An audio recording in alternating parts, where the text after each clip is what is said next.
ஒரு முக்கியமான தேவ செய்தியை இங்கே வந்திருக்கிற எல்லாரோடும் கூட பகிர்ந்து கொள்ளும்படியாக நான் வாஞ்சிக்கிறேன். என்னோடு கூட சேர்ந்து திருப்பிக் கொள்ளுங்கள். Turn with me to 1 John chapter 2. 1 யோவான் 2வது அதிகாரம். 1 யோவான் 2வது அதிகாரம். அங்கே சொல்லப்பட்டிருக்கிற 13வது 14வது வசனத்தை நாம் வாசிக்க போகிறோம். 1 John 2nd chapter verses 13 and 14. பிதாக்களே, ஆதி முதல் இருக்கிறவரை நீங்கள் அறிந்திருக்கிறதினால் உங்களுக்கு எழுதுகிறேன். வாலிபரே, பொல்லாங்கனை நீங்கள் ஜெயித்ததினால் உங்களுக்கு எழுதுகிறேன். பிள்ளைகளே, நீங்கள் பிதாவை அறிந்திருக்கிறதினால் உங்களுக்கு எழுதுகிறேன். பிதாக்களே, ஆதி முதல் இருக்கிறவரை நீங்கள் அறிந்திருக்கிறதுனால் உங்களுக்கு எழுதுகிறேன். வாலிபரே, நீங்கள் பலவான்களாய் இருக்கிறதினாலும் தேவ வசனம் உங்களில் நிலைத்திருக்கிறதினாலும் நீங்கள் பொல்லாங்கனை ஜெயித்ததினாலும். கர்த்தருடைய பரிசுத்த நாமத்துக்கு ஸ்தோத்திரம். How many can declare this? எத்தனை பேர் இதை அறிக்கை செய்ய முடியும்? நான் பொல்லாங்கனை ஜெயித்திருக்கிறேன், நான் வேத வசனத்தை உள்ளடக்கி இருக்கிறேன், நான் பலவானா இருக்கிறேன் என்று கேட்டால் ஒருவேளை பக்கத்தில் இருக்கிறவர்களுக்காக வாயிலும் கையை உயர்த்துவீர்கள். But if I talk with you very, very specifically all alone, and if I counter you with few questions, you may say, Uncle, I am so weak, and I am defeated, and I am deceived என்று சொல்கிற அநேகரை நீங்கள் உலகத்திலே சந்திக்கலாம். நன்றாய் கவனிங்கள். யோவான் இந்த நிருபத்தை எழுதும் போது முதலாவது பிதாக்கள், பிள்ளைகள், வாலிபர்கள் என்று எழுதிவிட்டு இரண்டாவது அதே வார்த்தைகளை அழுத்தம் கொடுக்கும்போது வாலிபர்களை குறித்தவன அவர் தாத்தாவுக்கு ஒரு பெரிய உற்சாகம் வந்துட்டு, வாலிபர்களே நீங்கள் பலவான்கள், வாலிபர்களே தேவ வசனம் உங்களிலே நிலைத்திருக்கிறது, வாலிபர்களே நீங்கள் பொல்லாங்கனை ஜெயிப்பீர்கள் அல்ல ஜெயித்தீர்கள் என்று அறிந்ததினால் எழுதுகிறேன் என்று எழுதுகிறார். So as a young person you must have these 3 qualities at least. ஒரு வாலிபனாக, வாலிப மகளாக இருக்கிற நீங்கள் இந்த காரியம், வேதம் உங்களை குறித்து சொல்லுகிற காரியத்திற்கு உங்களை ஒப்புக் கொடுத்தால் நீங்கள் பலவான்களாக, வேத வசனத்தை உள்ளடக்கியவர்களாக, வேத வசனம் உங்களிலே நிலைத்திருப்பதற்கு இடம் கொடுத்தவர்களாக, எல்லாவற்றுக்கும் மேலாக பொல்லாங்கனாய சாத்தானை ஜெயித்தவர்களாக நீங்கள் வாழ முடியும். You are strong. Turn to somebody. You are strong னு சொல்லுங்க. கையை பிடிச்சு சொல்லுங்க. You are strong. நீங்கள் பலவான்கள். என்னைய பார்த்து இவரை என் கதை தெரிஞ்சனா ஏன் சொல்றாருன்னு சொல்றீங்களா? நாணல் மாதிரி இந்த பக்கம் காத்தடிச்சா இந்த பக்கம் போகும், இந்த பக்கம் காத்தடிச்சா இந்த பக்கம் போகும். என்னைய பார்த்து பலவான்னு சொல்றீங்க. ஹல்லேலூயா. நல்லா கவனிங்க. வேத வசனம் உங்களில் நிலைத்திருக்கிறது. அடுத்தால சொல்லுங்க, பார்த்து சொல்லுங்க, முகத்தை பார்த்து சொல்லுங்க. காலையில் எந்திரிச்சு கோல்டன் டெக்ஸ்ட் கேலண்டர்ல ஒரு வசனம் படிச்சாலே பெருசு. பைபிள் எப்பமாவது போர் அடிக்கும் போது உட்கார்ந்து கதை படிக்கிறது வழக்கம் அப்படின்னு சொல்றீங்களா? Come on. Today God is going to do something extraordinary in your life. தேவன் ஒரு வித்தியாசமான காரியத்தை உங்களிலே நடப்பிக்க போகிறார். எல்லாவற்றுக்கும் மேலாக பொல்லாங்கனை நீங்கள் ஜெயித்தீர்கள். அவனை you have got victory over the wicked one. பொல்லாங்கனை நீங்கள் ஜெயித்திருக்கிறீர்கள். இந்த காரியம் எல்லா வாலிபர்களும் கன்ஃபஸ் பண்ண வேண்டிய ஒரு காரியம், அறிக்கை செய்ய வேண்டிய காரியம், ஆமோதிக்க வேண்டிய காரியம், வாழ்ந்து காண்பிக்க வேண்டிய ஒரு காரியம். நான் சொன்னது போல இன்றைக்கு ஒருவேளை உள்ளுக்குள்ளே, உள்ளான மனதிலே உன்னை குறித்தே ஒரு எண்ணம் இருக்கலாம். I am a defeated guy. I am a really a failure. ஐயா, நான் தோற்று போனவன், நான் விழுந்து கிடக்கிறவன், விழுந்து கிடக்கிறவள், நான் பலவீனமானவன், பலவீனமானவள், எனக்கு நிற்பதற்கும் பலனில்லை என்று சொல்லுகிற ஒரு மனநிலை உனக்கு இருக்குமானால் முதலாவது நான் உனக்கு காண்பித்துக் கொடுக்க விரும்புகிறது why you are living in a defeated world, why you are deceived. அதை குறித்த தெளிவான விளக்கத்தை இன்றைக்கு நான் பேசும்போது ஒருவேளை உனக்கு அது விளங்காமல் இருந்தாலும் அது உனக்கு புரியும்படியாக நான் பேச விரும்புகிறேன். நாங்கள் அனாதை பிள்ளைகளையும் மற்றவர்களையும் பரிமாளிக்கிறபடி நான் பீகார்ல தெருவில் கிடக்கிற பிள்ளைகளை கண்டுவிட்டார்கள் என்றால் போலீசார் அதை தூக்கி கொண்டு எங்களிடத்தில் கொண்டு வந்து விடுவது வழக்கம். திடீரென்று ஒரு 2.5 வயது நிறைந்த ஒரு பிள்ளையை கொண்டு வந்தார்கள். அவளை பார்ப்பதற்கே பரிதாபமாக இருந்தது. ஏனென்றால் அவருடைய உச்சந்தலையும் இந்த தோள்பட்டையும் ஒரே நிலையில் இருந்தது. The head sank in and the shoulders were raised. You can just imagine just a 2.5 years old girl thrown away by the parents. Police found somewhere, எங்கேயோ பிடிச்சாங்க, தூக்கி கொண்டு வந்தாங்க. இந்த தலையினுடைய உச்சந்தலையும் இந்த தோள்பட்டையும் ஒரே லெவல் இருந்த அவ்வளவாக்காக அவளுள்ளே சுருங்கி இருந்தாள். அவளை கொண்டு வந்து போலீசார் கொடுத்த போது என்னிடத்துல கொண்டு வந்தார்கள். நான் கேட்டேன், முதல்ல நம்ம ஆஸ்பத்திரி கொண்டு போய் இந்த பிள்ளைக்கு எய்ட்ஸ் இருக்குதான்னு டெஸ்ட் பண்ணுங்க. She was almost like a AIDS patient because நான் எய்ட்ஸ்ல சஃபர் பண்ணுகிறவர்களை பக்கத்தில் இருந்து பார்த்திருக்கிறேன், அவருடைய காரியங்களை பார்த்திருக்கிறேன். அந்த பிள்ளை பேச முடியவில்லை, சத்தத்தை தானே எழுப்ப முடியவில்லை, தனக்கு தண்ணீர் வேண்டும் என்று கேட்பதற்கு கூட அதற்கு பலன் இல்லாத ஒரு பிள்ளை. நம்முடைய தமிழிலே சொல்வார்கள் தேரை குஞ்சு. அதாவது தவளை சரியாக வளர்ச்சி பெறாத ஒரு தவளையை நீங்கள் பார்த்தீர்கள் என்றால் அப்படித்தான் இருந்தாள். AIDS HIV positive HIV test பண்ணி பார்த்தோம், ஒன்றுமில்லை. She was okay. மற்ற பலவிதமான சோதனைகளை நிகழ்த்தி பார்த்தோம், ஒன்றுமில்லை. இப்பொழுது எங்களுக்கு வியாதியின் காரணமும் தெரியவில்லை, இந்த பிள்ளை எப்படி வளர்ப்பதுன்னு தெரியவில்லை. ஆனால் என் மனைவி மாத்திரம் அந்த பிள்ளையை கையில் எடுத்து சொன்னால் இவளுக்கு லிடியா என்று பேர் எடுப்போம். எனக்கு கொஞ்சம் எத்தனை நாள் நிக்கிதோ லிடியா, அவளுக்கு நீண்ட ஆயுசு உண்டோ இல்லையோ என்று நான் யோசித்துக் கொண்டேன். என் மனைவி மாத்திரம் உடனே ஒரு பிள்ளைக்கு ஒரு பேரை வச்சு அதுல அவளை முத்தமிட்டு எல்லாம் செய்வான். எனக்கு அது கொஞ்சம் சில நேரங்களில் கொஞ்சம் அருவருப்பா இருக்கும். லிடியா என்று சொன்னாள். அந்த லீதியா நல்லா பணக்காரியா நல்லா வீட்டெல்லாம் திறந்து கொடுக்கிறவளா இருந்தா இந்த ஆளு தன் வாயை திறக்க முடியாம இருக்கிறா என்று நான் யோசித்துக் கொண்டிருக்கும் போது ஒரு டாக்டர் வந்தார் எங்களுடைய ஆஸ்பத்திரியில. அந்த பிள்ளையை சோதித்து பார்ப்பதற்கு அவரிடத்துல சொன்ன போது அவர் சோதித்து விட்டு தொடை பக்கத்தில் ஒரு சின்ன கிளான்ஸ் இருக்கிறது, அது டிபி கிளான்ஸ், அதை ஆபரேட் பண்ணிவிட்டோம் என்றால் சரியாகிவிடும் என்று சொன்னார். எங்களுக்கு நம்ப முடியவில்லை.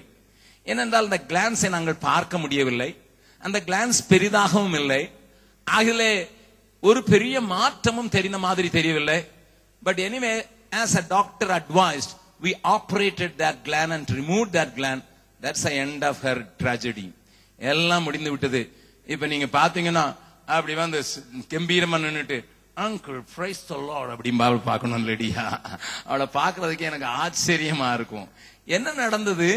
உள்ள ஒரு சின்ன கிளான்ஸ், டிபி கிளான்ஸ், அது இருந்த இடம் சாதாரணமா தொண்டைகள்ல அல்லது இந்த கழுத்து பகுதிகளில் தான் பிள்ளைங்களுக்கு கிளான்ஸ் வரும், அல்லது இந்த அக்கள் பகுதிகளில் வரும். பட் இந்த பிள்ளைக்கு இந்த தொடையில இருந்ததை நாங்க கண்டுபிடிக்கவும் இல்லை, எங்களால காணவும் கூடாம இருந்தது.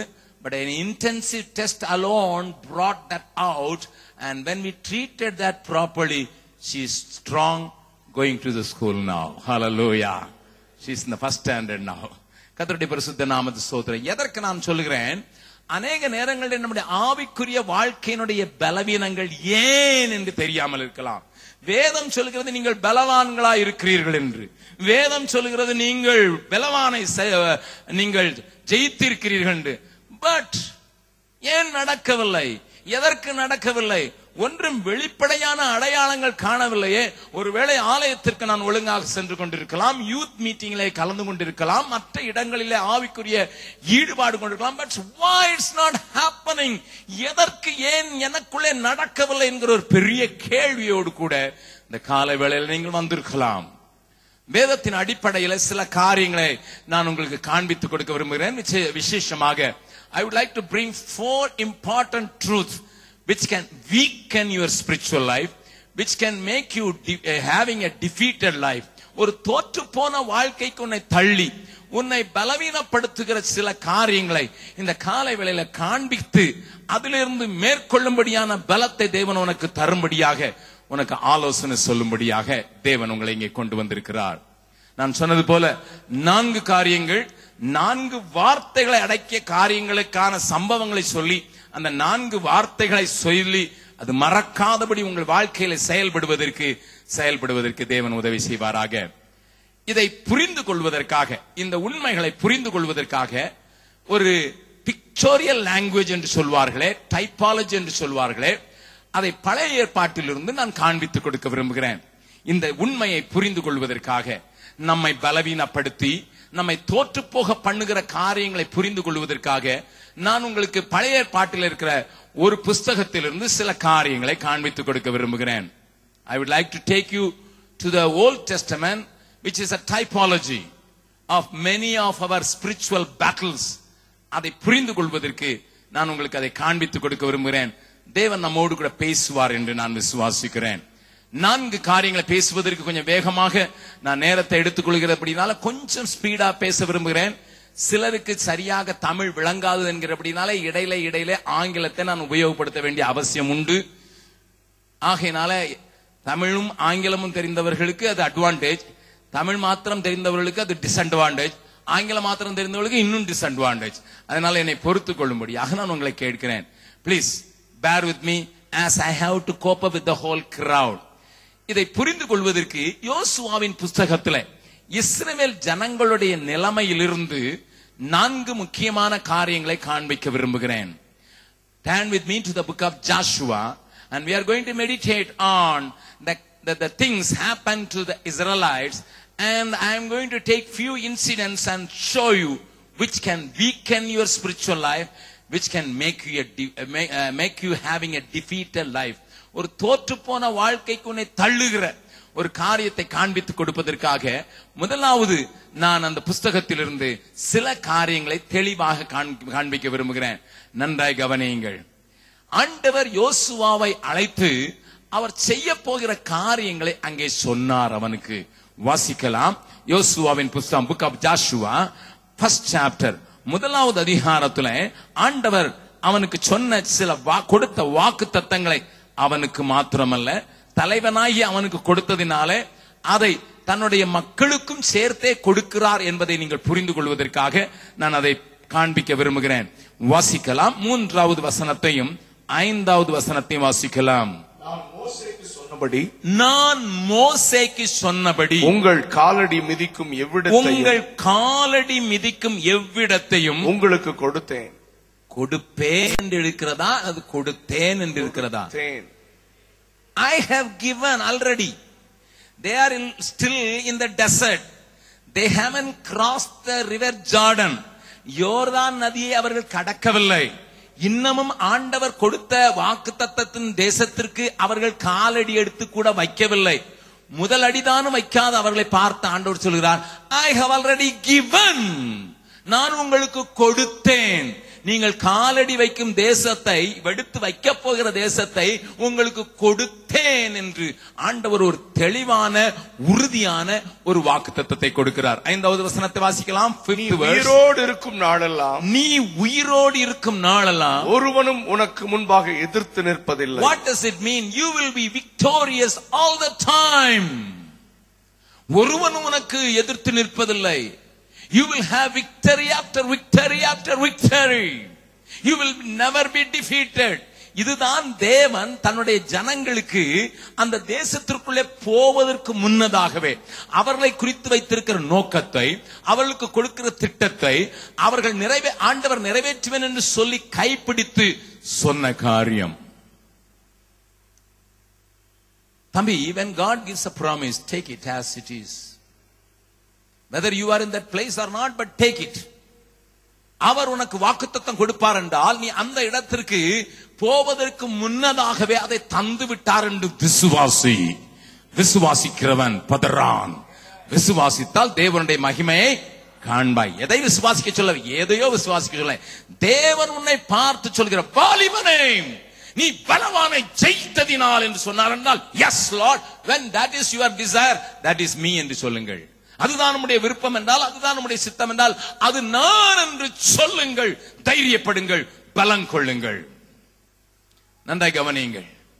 இப்படி ஆண்டவர் நீ கால் வைக்கிற தேசத்தை உனக்கு கொடுப்பேன் என்று சொன்ன போதிலும், உன்னை ஒரு நாளும் ஒருவனும் எதிர்த்து நிற்பதில்லை என்று சொன்ன போதிலும், யோசுவாவின் புஸ்தகத்தை நீங்கள் வாசித்து பார்த்தால் சில வேளைகளில், பல வேளைகளில் என்று சொல்ல மாட்டேன், சில வேளைகளில் அவர்கள் பலமாக தாக்கப்பட்டார்கள், தோற்கடிக்கப்பட்டார்கள். நான் உனக்கு முன்னே போவேன், குளவிகளை அனுப்புவேன், அவைகள் சென்று உனக்கு வழியை ஆயத்தப்படுத்தும், தேசத்தை உனக்கு முன்னதாக வைத்திருக்கிறேன் என்று ஆண்டவர் சொல்லி அழைத்துக் கொண்டு போன ஜனம் சில நேரங்களிலே தோல்வியை சந்திக்கும்படியாக நேரிட்டது. என்ன காரணம் என்பதனை நான் உங்களோடு கூட பேச விரும்புகிறேன். நன்றாய் கவனியுங்கள்.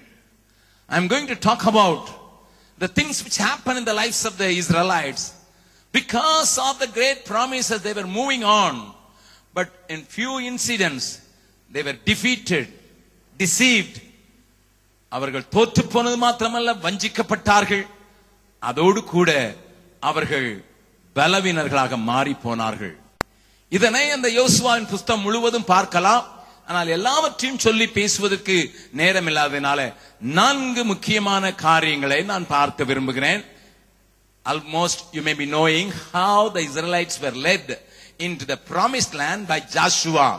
எப்படி இஸ்ரவேல் ஜனங்கள் யோசுவா என்கிற தலைமையின் கீழே தேவன் வாக்கு கொடுத்த அந்த பூமிக்கு நடத்தப்பட்டார்கள் என்கிற காரியத்தை நீங்க அறிந்திருக்கலாம். இன்றைக்கு வரைக்கும் ஒரு சர்ச்சைக்குரிய காரியமாக இருக்கிற அந்த பூமியில, இன்றைக்கு வரைக்கும் அதற்காக போர் நடந்து கொண்டிருக்கிற அந்த பூமியில ஆண்டவர் யோசுவாவின் மூலமாக எப்படி வெற்றிகளை குவித்தார் என்று சொன்ன காரியங்கள் நமக்கு தெரிந்திருக்கலாம். எரிகோவிலே அவர்கள் சண்டையிடவில்லை, வெறுமனே சுற்றி வந்து துதித்த போது அது அவர்களுக்கு சொந்தமாயிற்று. ஹல்லேலூயா. அப்படி தேவன் கிரியை செய்ய முடியும் என்று காண்பித்திருந்தாலும், அவர்களுக்கு அதை விளங்க பண்ணியிருந்தாலும், அந்த யோர்தானை கடந்து நின்ற போது எதிர்த்து நிற்கிற ஒரு பெரிய எரிகோ மதில் தானாக இடிந்து விழும்படியான ஒரு காரியம் ஏற்பட்டிருந்த போதிலும் கூட அதை தொடர்ந்து நடந்த காரியங்கள் நமக்கு உற்சாகத்தை அளிப்பதாக இல்லை. The fort of Jericho was so wide, 6 chariots can at a stretch run on that wall. அவ்வளவு பெரியது. சமீபத்திலே நடந்த ஆர்கியாலஜிலே அவர்கள் செய்திருந்த முயற்சியை கடுத்த ஒரு விசிடியை நான் பார்த்தேன். அந்த சுவர்கள் எப்படி அமைக்கப்பட்டிருந்தது என்று அந்த ஆர்கியாலஜில நிரூபித்திருக்கிறார்கள். நிபுணர்கள், அதை தேடி கண்டுபிடிக்க போனவர்கள் அதை நிரூபித்திருக்கிறார்கள். It was made in the form of an U, inverted U. அந்த கோட்டை எப்படி அமைக்கப்பட்டிருந்ததாம்? உள்ளே ஒரு சுவர், வெளியே ஒரு சுவர், மேலே இணைக்கப்பட்டிருந்த ஒரு காரியம். ஆகையினால் தான் அந்த ராகாபின் வீடு அந்த கோட்டையின் மேல் இருந்தது என்று சொல்கிறதற்கு காரணம், இந்த நடுவில் இருந்த அந்த கேப்ல இருந்தது என்று நிரூபித்திருக்கிறார்கள். I have seen that VCD and I was thrilled. My Bible is a history. It is not just an imagination. சமீபத்தில் எங்கே செங்கடலை கடந்தார்கள் என்பதை கண்டுபிடிப்பதற்கு ஒரு பெரிய குழு சென்று எங்கே செங்கடல் எங்கே கடந்தார்கள் என்பதை நிரூபித்திருக்கிறார். அந்த விசிடியையும் நான் பார்த்தேன்.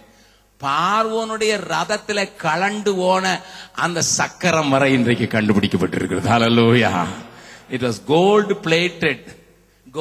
plated wheel and that has been already found. ஹல்லேலூயா. ஆகையினால் நம்ம கையில் இருக்கிற புஸ்தகம் ஏதோ ஒரு கதை புஸ்தகம் அல்ல, அது தேவனால நிரூபிக்கப்பட்டு செயல்படுத்தப்பட்ட புஸ்தகம். நன்றி கவனிங்கள்.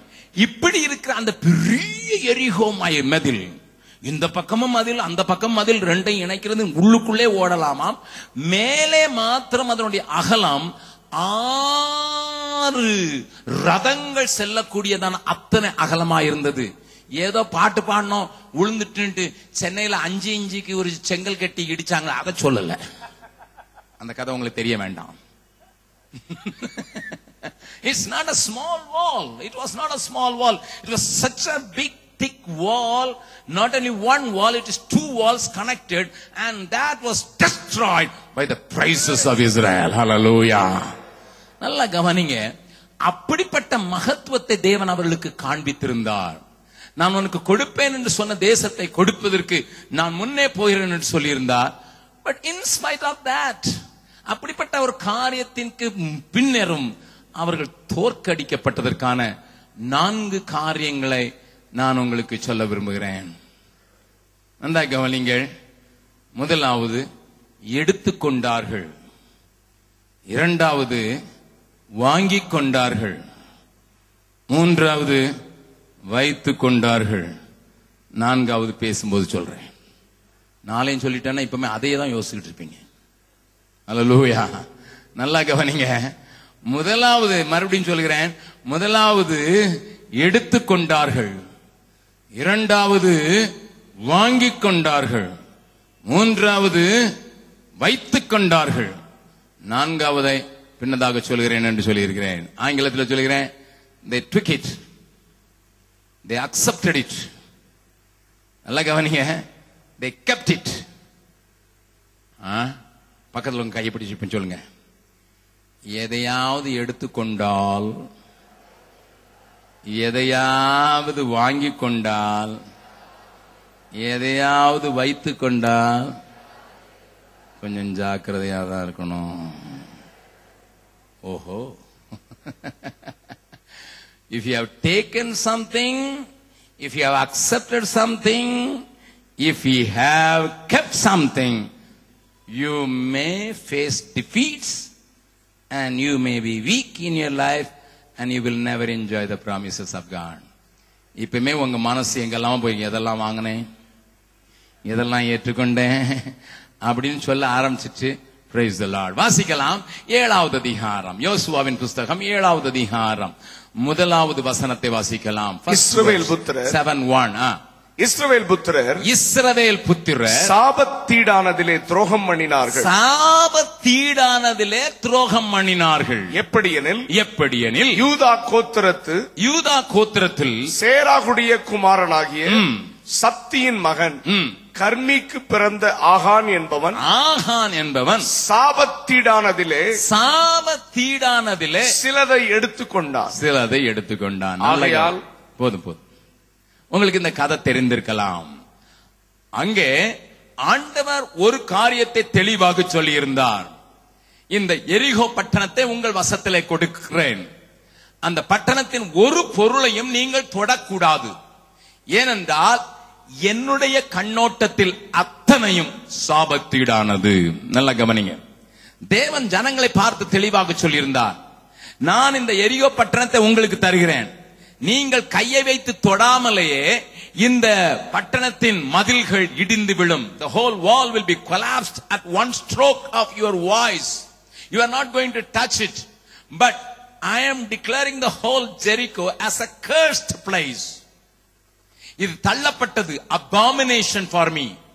ஆனால் ஒன்று மாத்திரம் செய்யுங்கள், அங்கே இருக்கிற பொன்னும் வெள்ளியும் அதை கொண்டு வந்து பலிபீடத்தின் அக்கினியினால சுட்டெரித்து தேவனுடைய காரியத்திற்கு மாற்றிவிடுங்கள். மீதம் அனைத்தையும் நீங்கள் சுட்டெரித்து விட வேண்டும் என்பது தேவனுடைய உறுதியான கட்டளை. When God says don't touch, don't touch. நல்லா கவனிங்க. தேவன் உன்னை தொட வேண்டாம் என்று சொல்வார் என்றால் அதை நீ தொட வேண்டாம். அதற்கு நீட்டுவதற்கு கையை விடுக வேண்டாம்.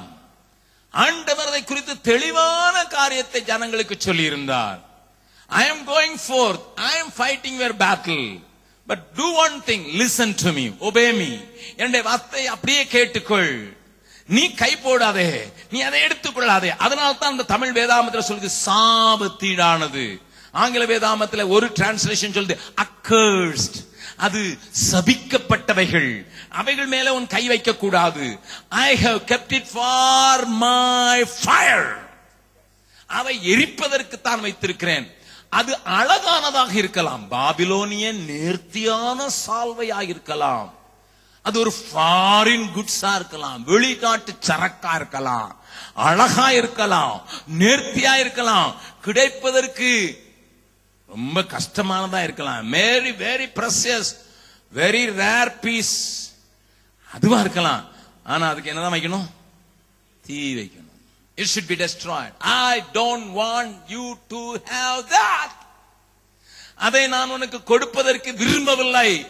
நான் உனக்கு கொடுக்க விரும்பாததை நீ எடுத்துக்கொள்ள கூடாது. பக்கத்துல கொஞ்சம் சொல்லுங்க, தேவன் உங்களுக்கு கொடுக்க விரும்பாததை நீ எடுத்துக்கொள்ளாத.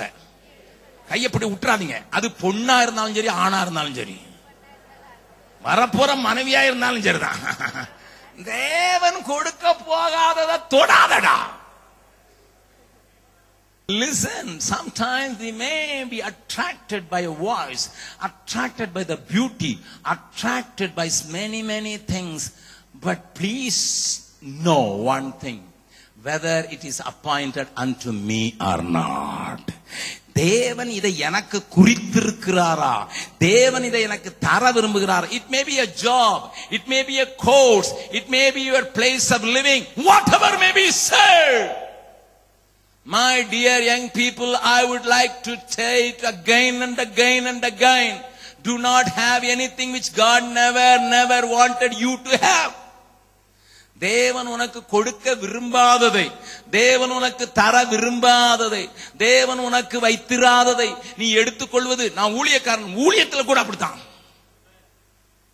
I will be drowned in my ministry if God hasn't given me the grace to have that ministry. There are 1001 ministries. அநேக காரியங்கள் இருக்கலாம். நான் ஊழியக்காரனாகிய நானே சொல்லுகிறேன், தேவன் எனக்கு தர விரும்பாத ஒன்றையும். நான் அடிக்கடி என்னுடைய சகோதரர்களுக்கு சொல்வது, பரத்திலிருந்து ஒருவனுக்கு கொடுக்கப்படாவிட்டால் அவன் ஒன்றையும் பெற்றுக்கொள்ள மாட்டான். வலுக்கட்டாயமாக உன்னுடைய பெற்றோரை தொந்தரவு செய்து, உன்னுடைய மற்றவர்களை தொந்தரவு செய்து, எப்படியாவது வேண்டும் என்று நீ வாஞ்சித்தால், அது உன்னுடைய திருமண வாழ்க்கையா இருக்கலாம், உன்னுடைய கேரியராக இருக்கலாம், அது உன்னுடைய பதவியாக இருக்கலாம், எதுவாக இருந்தாலும் சரி, அதை நீ எடுத்துக்கொள்ளும் போது நீ தோற்று போய் நிற்க வேண்டிய அவசியம் உண்டாகிவிடும். நீ பலவீனப்பட வேண்டிய அவசியம் உண்டாகிவிடும். நீ அதற்கு பின்பு அழுவாய், நீ சொல்லுவாய், I am defeated.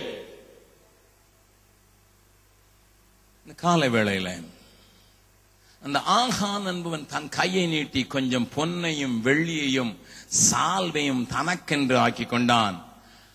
அதை தேவன் அவனுக்கு கொடுக்கவும் இல்லை, அதுக்கு கட்டளையிடவும் இல்லை.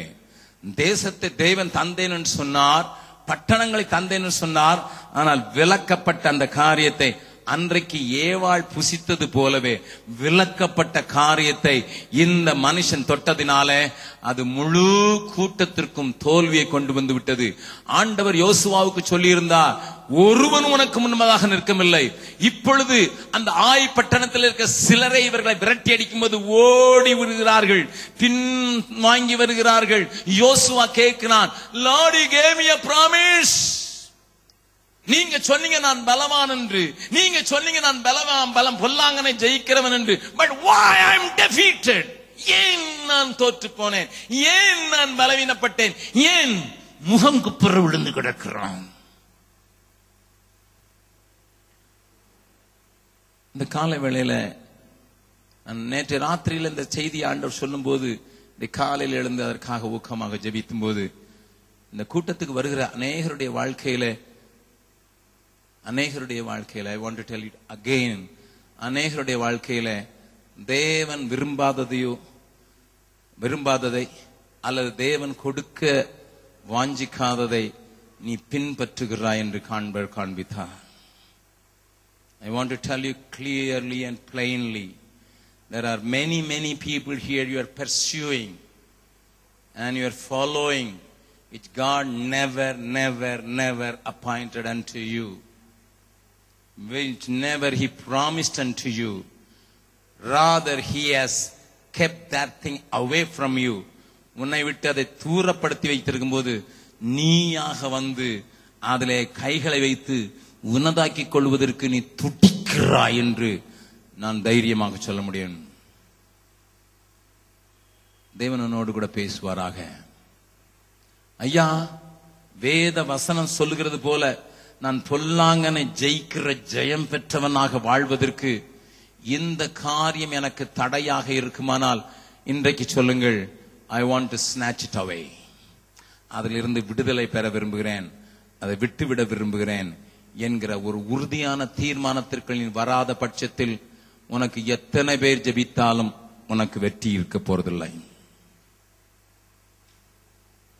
If you want to have a victorious life, if you want to have an overcoming life, if you want to have a life full of strength after strength, come on, listen to this little small truth.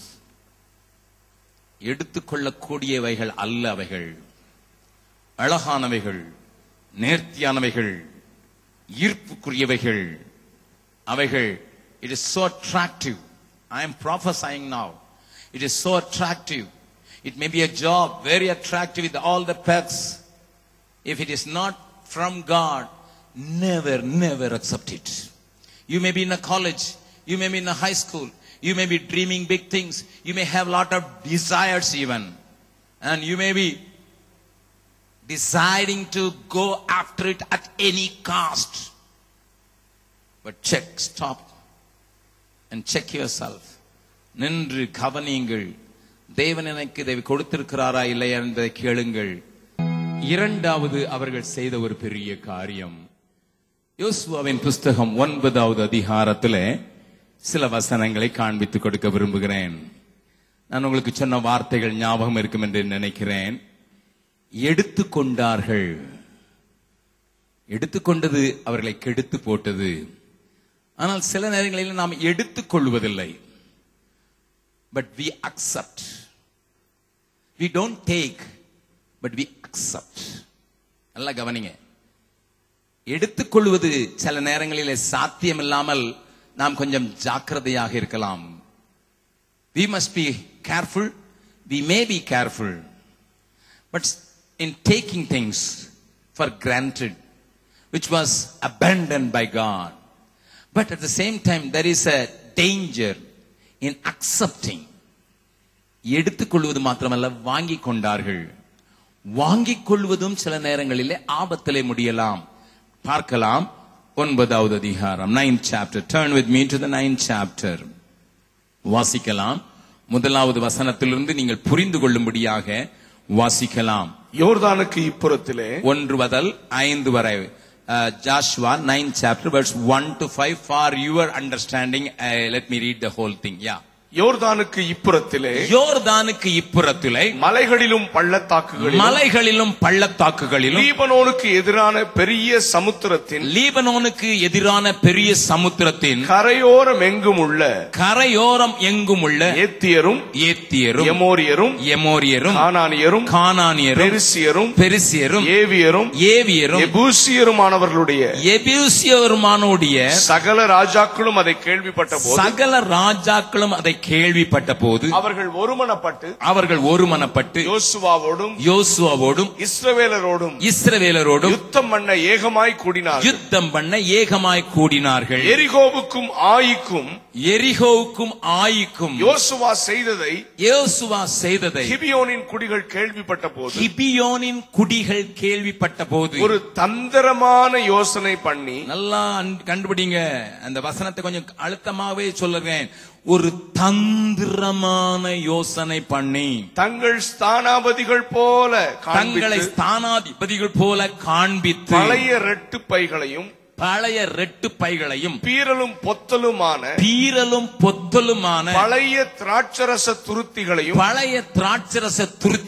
தங்கள் கழுதைகள் மேல் வைத்து பழுது பார்க்கப்பட்ட பழைய பாதரட்சைகளை தங்கள் கால்களில் போட்டு பழைய வஸ்திரங்களை உடுத்திக் கொண்டார்கள். வழிக்கு அவர்கள் கொண்டு போன அப்பம் எல்லாம் உலர்ந்ததும் பூசணம் பூத்ததுமாயிருந்தது. அந்த கவனிங்கள். Now the enemies saw the victories of the Israel. அதனால்தான் எரிகோ, ஆயி பட்டணங்களுக்கு நடந்ததை கேள்விப்பட்டார்கள். When the enemy cannot stop you by fighting with you, உன்னை பகைத்து உன்னிடத்திலே போரிட்டு உன்னை வீழ்த்த கூடாத போது சத்துரு என்ன செய்வான்? தந்திரத்தை உபயோகப்படுத்துவான். பக்கத்துல இருக்கும் சொல்லுங்க, ஒருவேளை எதிர்த்து வந்துட்டான்னா நமக்கு தெரிஞ்சிரும். ஆனா அவனும் தந்திரசாலி. அதனால இப்ப தந்திரமான ஒரு யோசனை நடக்குது. என்ன யோசனை நடக்குது? அடுத்த ஊர்க்காரன் Gibeon was not far away. It was just next door where Joshua could really fight a battle, where God helped him by stopping the sun and the moon. Next door. அடுத்த பகுதி. ஆனா அங்க உள்ளவங்க ரொம்ப தந்திரமா, கிபியோனின் குடிகள், அவர்களுக்கு ஏவியர் என்று பெயர். ஆண்டவர் அங்க இருக்கிற ஜாதிகளை எல்லாவற்றையும் அழிப்பேன் என்று சொல்லி இருந்தார். That was the promise God has given. I will send them away. I will kill everyone. அதான் மோசேக்கு சொன்னார் ஆண்டவர். Exodus 33:2 லே பார்க்கிறோம். Deuteronomy 20:17 லே பார்க்கிறோம். இவைகள் எல்லாம் ஆண்டவர் தெளிவாக சொன்னது. அந்த இருக்கிற ஜாதிகளை நீ அழித்து விட்டு அந்த தேசத்தை உனக்கு சுதந்திரமாக்கும். Because they are your enemies. அவர்களுடைய சத்துருக்கள், உன்னை முன்னேற விடாதவர்கள், உனக்கு கொடுத்த வாக்குத்தத்தத்தை சுதந்திரிக்க விடக்கூடாதபடி தடுத்து நிறுத்தக்கூடிய சத்துருவினுடைய காரியங்கள் அவைகள் அழிக்கப்பட வேண்டும் என்பது தேவனுடைய உறுதியான கட்டளை. I have given you promises, I have given you inheritance, but they will never allow you to take that, to have you have those possessions. So you must destroy them completely, totally. That was God's way in your spiritual life too. You must destroy all the enemies which is available, stopping your progress, as well as stopping you to having the promises of God. தேவனுடைய வாக்குத்தத்தங்களை பெற்றுக்கொள்ளாதபடிக்கு, தேவன் உனக்கு வைத்திருக்கிறவர்களை கிடைக்காதபடிக்கு உன்னை தடுத்து நிறுத்துற எல்லா சத்துருக்களை நீ அடையாளம் கண்டு கொள்வது மாத்திரமல்ல, அது அழிக்கப்பட வேண்டும். அதை விட்டுவிடக் கூடாது. ஆனால் சத்துரு பார்க்கிறான். இப்பொழுது தந்திரமான ஒரு யோசனை. அந்த வசனங்களை விவரித்து பேசுவதற்கு எனக்கு நேரம் இல்லை. தங்களை எப்படி காண்பித்தார்கள்? we are the ambassadors. இன்றைக்கு கிறிஸ்டியனிடத்தில் எல்லாரும் சொல்லலாம், we are the ambassadors, but no, many people are the ambassadors of hell. They are not ambassadors of heaven. நல்லா கவனிங்க. நிறைய பெருசா இருக்கு, கூட்டம் பெருசா இருக்குது, பெரிய அட்ராக்டிவா இருக்கு, கலர் லைட் எல்லாம் போட்டுருக்காங்க, டம் டம் டம் டம் டம், இருதயம் வெளியே வந்துட்டு போற மாதிரிலாம் மியூசிக் அடிக்கிறாங்க அப்படின்னு சொன்னா கொஞ்சம் கேர்ஃபுல்லா இருங்க. இவங்க அம்பாசிடர்ஸ் ஆஃப் வாட்னு ஒரு கேள்வி கேட்டீங்கன்னா தெரிஞ்சிடும். ஸ்தானாதிபதிகளை போல காண்பித்து ஓட்ட பைய தூக்கி கொண்டு, திராட்சரசம் ஒழுகிற பைகளை வைத்துக் கொண்டு என்ன கொண்டு வந்தான்? பூசணம் போத்த ரொட்டி, பழசு, காஞ்சி போச்சு. நல்லா கவனிங்க. வந்துட்டு யோசுவா பார்த்து சொல்றாங்க, சமாதானம் உங்களுக்கு சமாதானம். ரொம்ப தூரத்துல இருந்து வந்தோம். எங்க இருந்து வந்தோம்? ரொம்ப தூரத்துல, பக்கத்து வீட்டுல இருந்து வந்துட்டு சொல்றான். ரொம்ப தூரத்துல நடந்து பாரு, செருப்பெல்லாம் பிஞ்சு போச்சு, பை கிழிஞ்சு போச்சு. நடந்து பை கிழிஞ்சவனை பார்த்திருக்கீங்களா? I can understand செருப்பு கிழிஞ்சா, I can understand நடந்து செருப்பு கிழிஞ்சு. நடந்ததுனால பை கிழிஞ்சிருக்குமா ஐயா? இவன் சொல்றதெல்லாம் நம்புறது நம்ம என்னன்னா, முதல்ல நம்பிட்டா அதனால அடுத்தது நம்புவோம். நல்லா கவனிங்க. ஸ்தானாதிபதிகளை போல காமிச்சு காஞ்ச ரொட்டி, அதெல்லாம் that I can understand. அங்க இருந்து ரொட்டி வரும்போது காஞ்சிட்டு பூசணம் பூத்து போச்சு. வந்து என்ன செஞ்சாங்களா, அந்த அதிகாரத்தை படிச்சு பாருங்க. இதெல்லாம் இன்ட்ரெஸ்டிங்கா படிக்க வேண்டிய சில காரியங்கள். நமக்கு இதெல்லாம் நமக்கு தெரிஞ்சதெல்லாம் இயேசு கண்ணீர் துடைப்பார், முதுகு வலி போக்குவார் தான். Listen, God has kept secrets in the word of God. என்ன செய்தாங்களா? வாசிக்கலாம் 9வது அதிகாரம். வந்து என்ன சொன்னாங்க? 12வது வசனத்திலிருந்து வாசிக்கலாம். உங்களிடத்தில் வரன் அவன் இப்ப மூப்பர்களை கூப்பிட்டு பெரிய ஆட்கள் எல்லாம் கூப்பிட்டு பேசுறாங்க. உங்களிடத்தில் வர நாங்கள் புறப்படுகின்ற அன்றே எங்கள் வழிப்பிரயாணத்துக்கு இந்த அப்பத்தை சுட சுட எங்கள் வீட்டிலிருந்து எடுத்துக்கொண்டு வந்தோம். இப்பொழுது இதோ உலர்ந்து பூசணம் பூத்திருக்கிறது. நாங்கள் இந்த திராட்சரச துருத்திகளை நிரப்புகையில் புதிதாயிருந்தது. ஆனாலும் இதோ கிழிந்து போயிற்று. எங்கள் வஸ்திரங்களும் பாதரட்சைகளும் நெடுந்தூரமான பிரயாணத்தினாலே பழசாய் போயிற்று என்றார்கள். அப்பொழுது இஸ்ரவேலர், listen, the 14th verse is very important. அப்பொழுது இஸ்ரவேலர் கர்த்தருடைய வாக்கை கேளாமல் அவர்களுடைய போஜன பதார்த்தத்தில் சிறிது வாங்கிக் கொண்டார்கள். என்ன வாங்கினாங்க? அங்க போஜன வளர்ந்ததும் காஞ்சதும் பூசணம் பூத்ததும் வாங்கிட்டான். பக்கத்துல உங்க கையை பிடிச்சு சொல்லுங்க, யார்கிட்டயாவது இதை வாங்கியிருக்கீங்களா? காஞ்ச சரக்கு சொல்லுங்க, காஞ்ச சரக்கு பூசணம் பூத்தது, அத போய் வாங்கியிருக்க இருந்து உனக்கு பைத்தியம் பிடிச்சிருக்கு சொல்லுங்க அங்க பார்த்து சொல்லு. ஏன்னா நிறைய சரக்கு வாங்கி உள்ள வச்சிருக்காங்க. ஹலோ, ஆமா ஆமா, அது ஒரு டிரான்ஸ்லேஷன் சொல்லுது அக்செப்டட். சில டிரான்ஸ்லேஷன்ல அதுல they took இருக்குது. ஆனா ஒரு டிரான்ஸ்லேஷன் சொல்றது I enjoy the translation. They accepted. உங்களை நினைச்சு எனக்கு தூக்கமே வர மாட்டேங்க, உங்களையே நினைச்சுக்கிட்டு இருக்கேன் அப்படின்னு ஒருத்தி சொன்னா உடனே சரக்கு வாங்கிறாத, நீ 7வது ஆளு.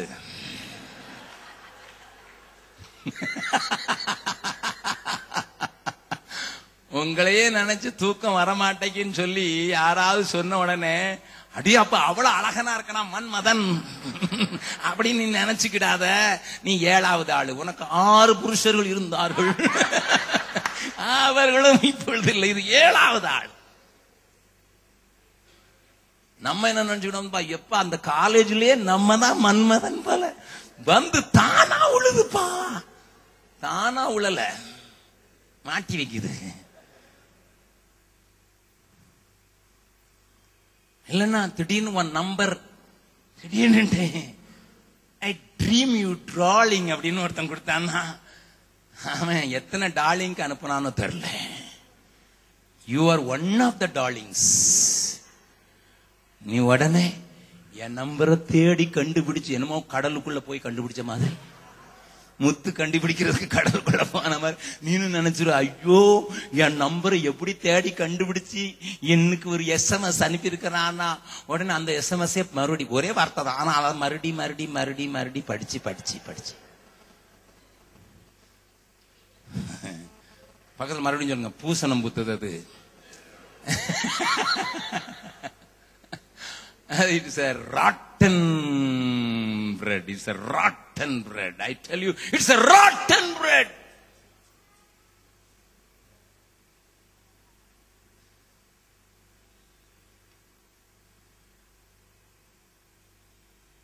எடுத்துக்கொள்ளாதே, அதே மாதிரி வாங்கிக் கொள்ளாதே. நல்ல கவனிங்க, எடுத்துக்கொண்டாலும் ஆபத்து, வாங்கி கொண்டாலும் ஆபத்து. ஏன்னா அவங்க பயங்கர தந்திரமா அழிக்கப்பட வேண்டியவைகள். ஆண்டவருடைய திட்டத்தின்படி, ஆண்டவருடைய சித்தத்தின்படி அவைகள் கொல்லப்பட வேண்டியவைகள். வார்த்தை வாசிக்கலாம். யுபாகமம், டியூட்ரானமி 20வது, நான் வசனத்தை சொன்னேன் ஆனால் வாசிக்கவில்லை. வாசிக்கலாம். உபாகமம் 20வது அதிகாரம் 12வது வசனத்திலிருந்து வாசிக்கலாம்.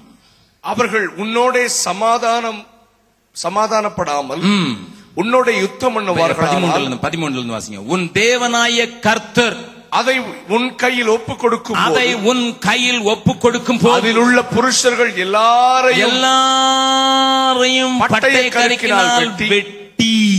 16வது வசனம் 16. உன் தேவனாகிய கர்த்தர் உனக்கு சுதந்திரமாக கொடுக்கிற ஏத்தியர், எமோரியர், கானானியர், பெரிசியர், ஏவியர், எபூசியர் என்னும் ஜனங்களின் பட்டணங்களிலே மாத்திரம் சுவாசம் உள்ளது ஒன்றையும் உயிரோடே வைக்காமல் அவர்களை உன் தேவனாகிய கர்த்தர் உனக்கு கட்டளையிட்டபடியே சங்காரம் பண்ண கடவாய். Destroy totally. That's one translation. Destroy totally.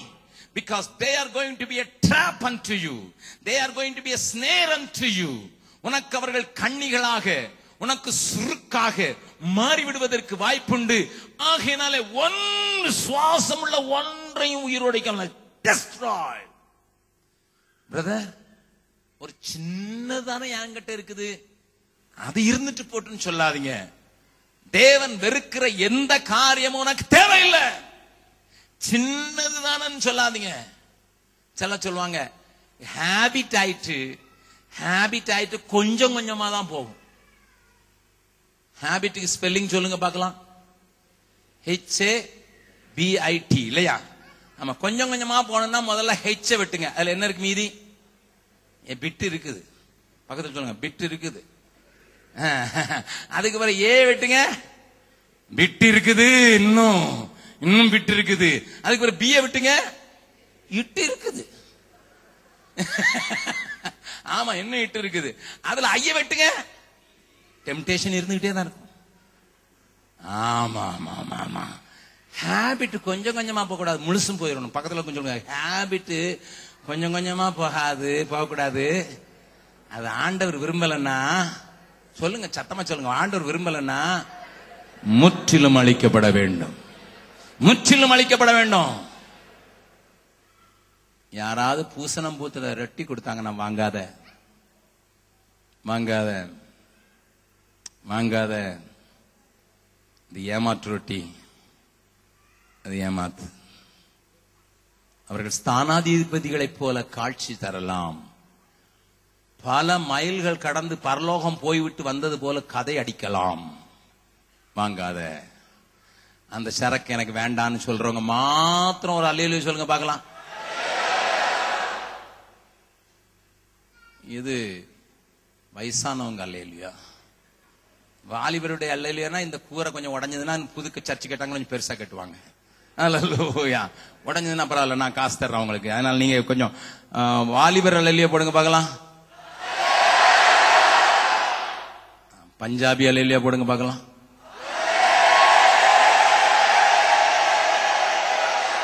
Very good, God bless you. நல்லா கவனிங்க, நல்லா கவனிங்க, நல்லா கவனிங்க. அங்க வசனம் மறுபடியும் வாசிக்கலாம். 9வது அதிகாரத்தின் 14வது வசனத்தை வாசிக்கலாம். ஜாஷுவா 9:14.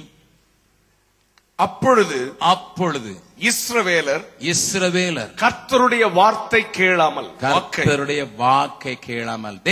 உனக்கு முன்னதாக இப்படி ஒரு சோதனை வரும்போது நீ போக வேண்டிய இடம்லாம் எதுதான்? தேவ சமூகமே. Go to his presence. Lord, is it true? Or have they come from faraway land? They want to have covenant with us. Are they true? எதை பார்க்கணும்? வாக்கு, வார்த்தையில இல்லாத ஒண்ணு எனக்கு வேண்டான்னு சொல்றதுக்கு மாத்திரம் நீங்க ஒப்பு கொடுத்துட்டீங்கன்னா, இந்த வேத வசனத்துல இல்லாத ஒரு வார்த்தை, இல்லாத எந்த காரியம் எனக்கு வேண்டாம் அப்படின்னு சொல்லி ஒத்துக்கொண்டீங்கன்னா, அந்த வார்த்தையை ட்விஸ்ட் பண்றவங்க உண்டு. ஆனா நிதானமா அறிந்து இந்த வார்த்தையில இருக்கிறது மாத்திரம் எனக்கு வேண்டும் என்று சொல்வீர்கள் என்றால் நீங்கள் இப்படிப்பட்ட தந்திரங்களுக்கு விலக முடியும். அது உங்களை பலவான்களாகவே காத்துக்கொள்ள முடியும். வேத வசனம் சொல்லுகிறது, பேதையை ஞானியாக்குகிறது. அதனால எவ்வளவு பைபிளை வாசிக்க முடியும் அவ்வளவு வாசிங்க. அங்க மெசேஜ் கேட்டேன், இங்க மெசேஜ் கேட்டேன், டிவியில கேட்டேன், அவரை கேட்டேன், இவரை கேட்டேன், அதெல்லாம் நல்லதுதான். But don't sell to that. No, அதுக்கு விட்டு கொடுத்துறாங்க. பட் ஒண்ணு செய்யுங்க, நல்லா உங்களை வசனத்தினால நிரப்புங்க. பட்டிங்க. Take a New Testament always in your packet while you travel, while you wait for the bus.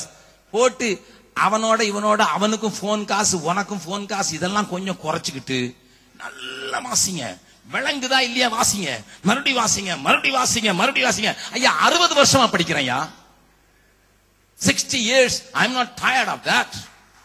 Hallelujah. எனக்கு 3.5 வயசுல எங்க அம்மா வாசிக்க சொல்லி கொடுத்தாங்க பைபிள். இன்னைக்கு 64 வயசு ஆயிடுச்சு.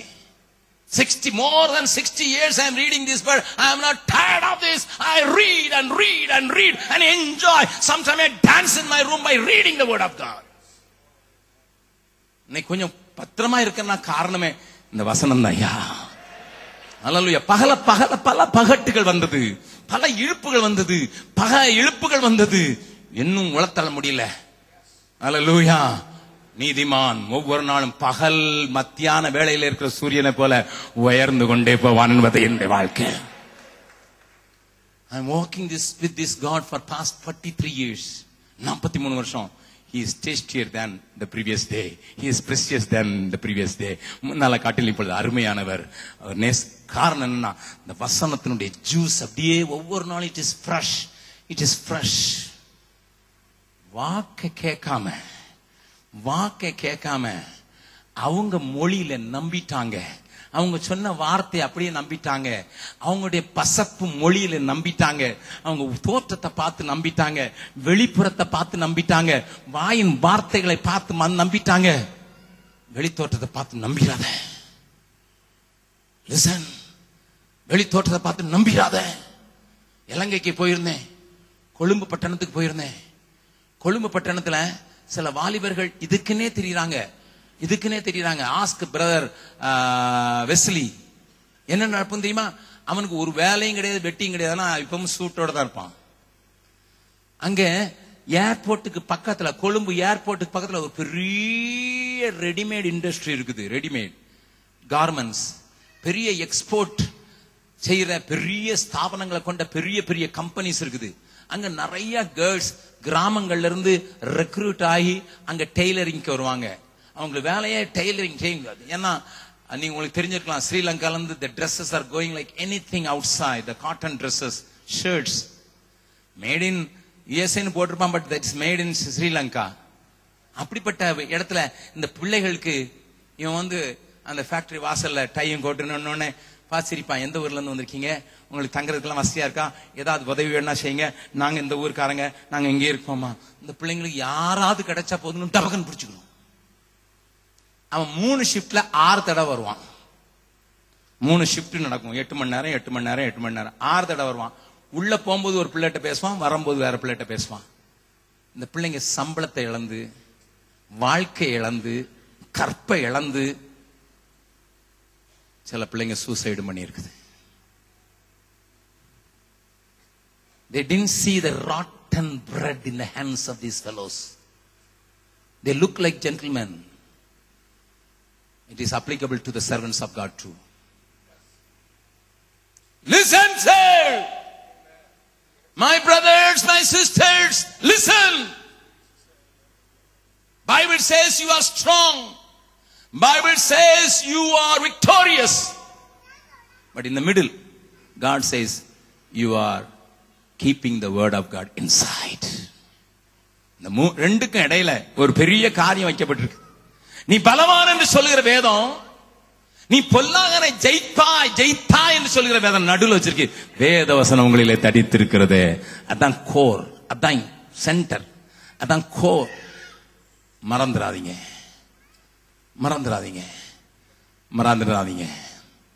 இப்ப சொல்லுங்க எல்லாரும், எடுத்துக்கொள்ளாதே, வாங்கிக் கொள்ளாதே. ஆமா ஆமா ஆமா. இப்ப அடுத்தது வைத்துக் கொள்ளாதே. 23rd chapter,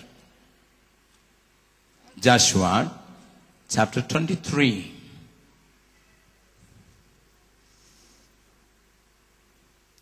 Ten, 11, 12, 13. உங்களில் ஒருவன், 10வது வசனத்திலிருந்து 13வது வசனம். உங்களில் ஒருவன் 1000 பேரை துரத்துவான். 1000 பேரை துரத்துவான். உங்கள் தேவனாகிய கர்த்தர் உங்களுக்கு சொன்னபடி அவர் தாமே உங்களுக்காக யுத்தம் பண்ணுகிறார். உங்களுக்காக யுத்தம் பண்ணுகிறார். ஆகையால் உங்கள் தேவனாகிய கர்த்தரில் அன்பு கூறும்படி உங்கள் ஆத்துமாக்களை குறித்து மிகவும் எச்சரிக்கையாயிருங்கள். நீங்கள் பின்வாங்கி போய் உங்களுக்குள்ளே மீதியாயிருக்கிற இந்த ஜாதிகளை சேர்ந்து அவர்களோட சம்பந்தம் கலந்து நீங்கள் அவர்களிடத்திலும் அவர்கள் உங்களிடத்திலும் உறவாடினால் உங்கள் தேவனாகிய கர்த்தர் இனி இந்த ஜாதிகளை உங்களுக்கு முன்பாக துரத்தி விட மாட்டார் என்றும் உங்கள் தேவனாகிய கர்த்தர் உங்களுக்கு கொடுத்த இந்த நல்ல தேசத்திலிருந்து அழிந்து போகும் மட்டும் அவர்கள் உங்களுக்கு கண்ணியாகவும் வலையாகவும் உங்கள் விலாக்களுக்கு சவுக்காகவும் உங்கள் கண்களுக்கு முள்ளுகளாகவும் இருப்பார்கள் என்றும் நிச்சயமாய் அறிவீங்கள். நல்லா கவனிங்க. ஆண்டவர் அவர்களுக்கு சொல்லியிருந்தது கானானியர், எபூசியர், எமோரியர் போன்ற அத்தனை ஜனங்களையும் துரத்திவிட்டு அழித்துவிட்டு இந்த தேசங்களிலே நீங்கள் சுதந்திரம் பண்ணி எப்பொழுதும் வெற்றி சிறக்க பண்ணுகிறவரோடு கூட வாழுங்கள் என்பது தேவன் அவர்கள் கொடுத்த வாக்குத்தத்தம். அவர்களை துரத்தி விடவில்லை. சில பட்டணங்களிலே சுலத்தினார்கள். நன்றாக கவனிங்கள். தொடர்ச்சியாக இஸ்ரவேலின் சரித்திரத்தை வாசித்தால் உங்களுக்கு நன்றாக தெரியும். மீதமாக இருந்த அந்த ஜாதியினரை அவர்கள் வைத்துக் கொண்டபடினால they kept their remnant, they kept the people, not obeying God totally. They partially obeyed God and the rest were kept for them. And Joshua is warning, if you keep those things, God will not destroy them. He has already started his war. He is already in battle. But if you keep what God said destroy, then God will not. That's what the word says. God will not destroy those people. In controversial to that idea, they will become snares, they will become whip, they will become thorns to you. அவர்கள் உனக்கு முள்ளாக மாறி போவார்கள், அவர்கள் உனக்கு சவுக்காக மாறி போவார்கள், அவனுடைய உனக்கு கண்ணிகளாக மாறி போவார்கள், உன் விலாவுக்கு உன்னை குத்தும் சக்தியாக மாறி போவார்கள். அருமையான தம்பி தங்கச்சி, வாலிப வயதுல தேவன் விட்டுவிட சொன்னவைகளிலே எல்லாவற்றையும் விட்டுவிடுவதற்கு உனக்கு மனமில்லாமல் இது மாத்திரம் இருக்கட்டும் என்று சில காரியங்களை நீ வைத்திருக்கிறதை நீ அறிவாய். You keep it in a corner. You don't use it every day, but you are still keeping that in that corner. It is in your almari, it is in your box, and you want to keep it. Even though you snatch the relationship with somebody, but you want to keep that, and time again you are taking those things. நேற்றைய காலை கூட்டத்திலே திருமணமானவர்களுக்கு பேசும்போது ஒரு தம்பதியை குறித்து பேசினேன். They are my relatives, close relatives. The girl was keeping the photographs of many boys in her purse. The husband told her, it happened earlier. You might have heard 100 boyfriends when you were young, alone, but now you are married and I am your husband. I want you to have only me, nobody else. But in spite of that girl never wanted to leave those photographs. She may have 1001 reason to say. அவ சொல்லலாம், இதெல்லாம் என் friend தானே, இவங்களோட நான் கொயர்ல பாடினல்ல, இவங்களோட அதுல பாடினல்ல அப்படின்னு தான் சொன்னான். All my friends, and I want to keep their photographs. What is wrong in it? The husband said, no, I don't want to see that. You are my wife and I want you to be my wife alone, nothing else. And one day the husband took the phone and browsed it out and found the numbers of those fellows. அந்த பையனுடைய நம்பர்கள் போனில் இருக்கிறது. Then again the husband called her. Why do you have all these numbers? They are my friends. What is wrong in it? What is wrong in it? Have your way. Beautiful girl. Beautiful girl. Intellectual. Very big, intelligent girl. Brainy girl. She could catch anything sharp. Her smile can attract anyone. Such a wonderful girl. Very humble. But she wants to keep those things and destroyed her life. Now, the husband sent a divorce notice. தங்கச்சி, தம்பி, இந்த உதாரணத்தை எதுக்கு சொல்றேன்னா, அவன் வேண்டான்னு சொன்னா தூக்கி தூர போட்ட வேண்டியதானே? உன் வீட்டுக்காரர் வேண்டான்னு சொன்னா தூக்கி தூர போட்டு இருந்தானே? பாடுறது மாட்டோம், எனது மனவாளனே, ஆனா உமக்கு தெரியாம கள்ளக்காதல் கொஞ்சம் வச்சிருப்பேனே, உலகத்தோடும் பொருளோடும் கூட நான் உல்லாசமாய் வாழ்ந்து விட்டு பாடுவேனே, எனது மனவாளனே. கவனி, உலக பொருளுக்கும் தேவனுக்கும் ஊழியம் செய்ய ஒருவனாலும் கூடாது. You cannot. That is Jesus. You cannot serve two masters, Mammon and God. No way. There is no other go. You cannot. நம்ம என்ன சொல்ல தெரியுமா? I can. அப்பா பயங்கர பலவாளி, பயங்கர பலவாளி. நம்மள ஏராளமான சிம்சோன் ஆண்டவர் சொல்லியிருப்பாரு, அப்படி ஆவியானவர் கொஞ்சம் உணர்த்தி இருப்பாரு, எப்பா மடியில தெலிலா கையில பலம் நடக்காதுப்பா. I can கடைசியில மாவாட்ட தான் செய்யணும்.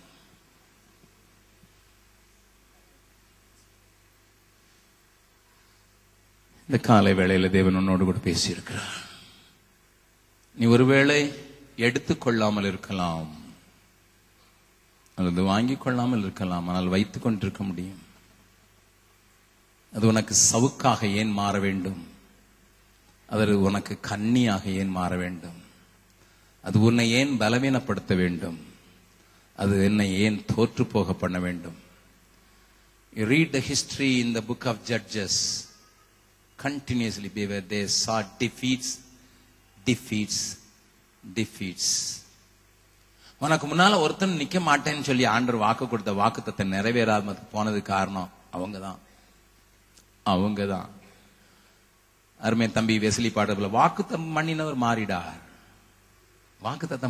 மாறிடார். ஆனா நம்ம தான் அதை குலைச்சு போட்டு அதுக்கு பிறகு யோசிச்சு சொல்றான், அவர் செய்ய மாட்டார், அவர் துரத்த மாட்டார், அவர் அழிக்க மாட்டார். ஏன்னா நீ அவங்களோடு கலந்து நீ காம்ப்ரமைஸ்ல போயிட்ட. God can never identify himself with compromise. Please understand.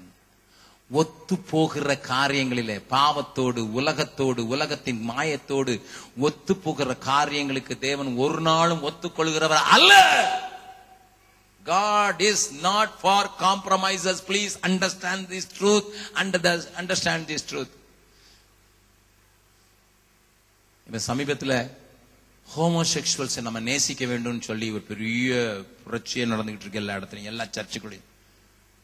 அதனாலதான் இப்ப சில பிஷப்புகள் கூட நாங்க ஹோமோசெக்சுவல் எங்களை பிஷப்பா வச்சிருக்கேன்னு சொல்லுவாங்க. ஹோமோசெக்சுவல்னா உன்னை நேசிக்கிறேன்.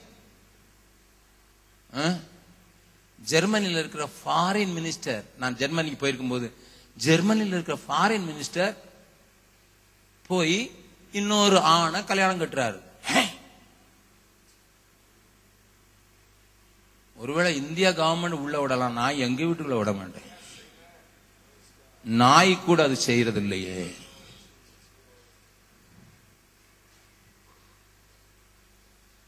தேவனுடைய பிள்ளைகளே, எல்லாவற்றிலையும் ஒத்து போக வேண்டும் என்கிற ஒரு பொல்லாத காலத்துக்கு வந்திருக்கீங்க.